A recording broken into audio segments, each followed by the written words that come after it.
Alright, so today we have a lead code question where we need to move all the zeros to the end of an array. So let's say our input, and I'm just going to be showing you exactly what our input as well as our output should be.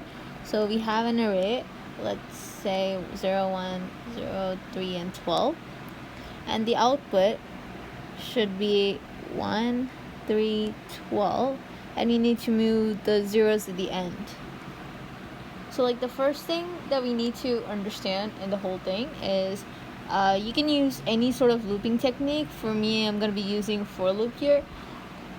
And this is also going to be like a 2-pointer type of problem. And I'm also going to be sharing this solution in Python. So hopefully you guys can understand like the logic of it as well. So let's say there's going to be 2 different types of pointers. One is going to be the left and one is the right. You can just name it whatever you want. So let's say we have the array as this, right? And then initially we need to initialize the left value as this, the first element. So we're going to be initializing our left value as 0. That's going to be like the first element, and we're going to be using this right pointer so that it's going to be traversing through every single element in the array. It's going to be like going from 0, then it also goes to 1, then 0, etc. But the main reason we're doing the right pointer is because we need to figure out which of these elements are actually not 0, and we should be able to push it into the front of the array. In the sense that we're going to be exchanging 2 values. So let's just start with like the whole working of it. So we're going to have 0, 3, and 12.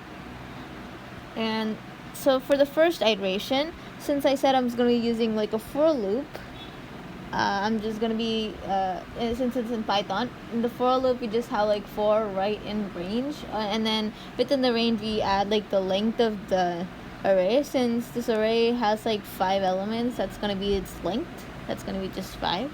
And so since the left is going to be 0, we start with this, and the right, since it's going to be going through the for loop, is also going to be starting with this. That's going to be like the first iteration.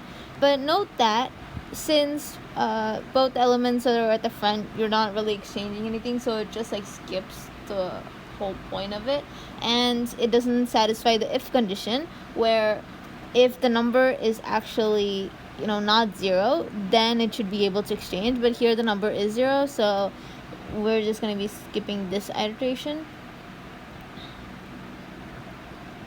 So note that the left is only going to be incremented if we're going to be switching the 2 numbers. So we still have L here, and we're going to be taking R here, so to the next element, because it traverses. And note that here we have number 1. So we're gonna have like a condition where if the right pointer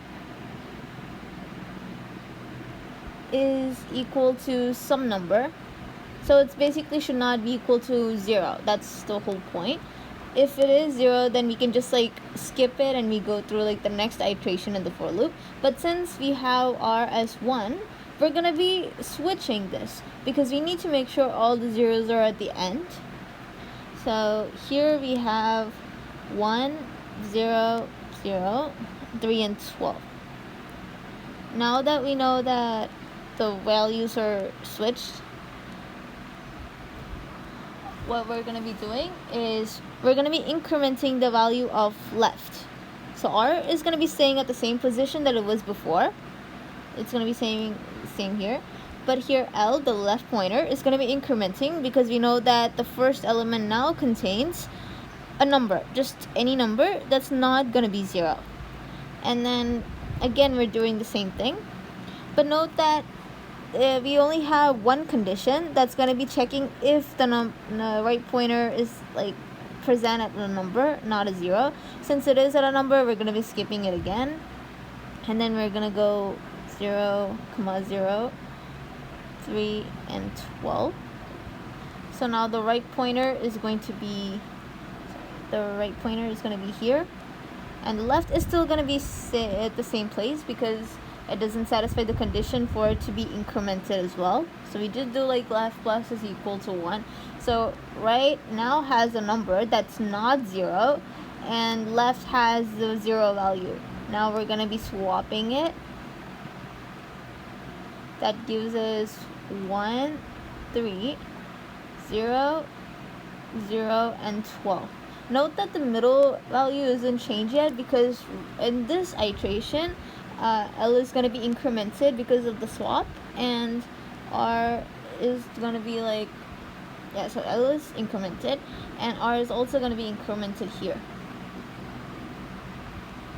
right? And note that next we have, again, we're going to have to do the same switching. That's going to be between 12 and 0. So finally our array will become 1, 3, 12, 0, and 0. That's going to be like our output. So this is like the solution. Here I did this in lead code, and so this left pointer is going to be the pointer that was at the left end, that's why I named it at left, and for right in range of length and nums, this is going to be like the pointer that traverses through the array. And if the number that we have on the right is not going to be equal to 0, so it's like any number that's between 1, 2, and etc., then we're going to be swapping it. So here the nums of left is the left pointer that we have here. Let's take this one as an example. And the nums of right is going to be this one here, left and right. So we're going to be, since it's Python, we don't necessarily need that much logic or anything. We just need to assign the nums of right to the left, and equivalently we need to do the same for that of the left. So now that this is swapped, we have like 1, 3, 0, 1, 3, 12, 0, and 0. The left one will be incremented, but we don't have like any other conditions after this, so that means the left value is the end of the array is completely 0, and that's where we return nums, and that's it.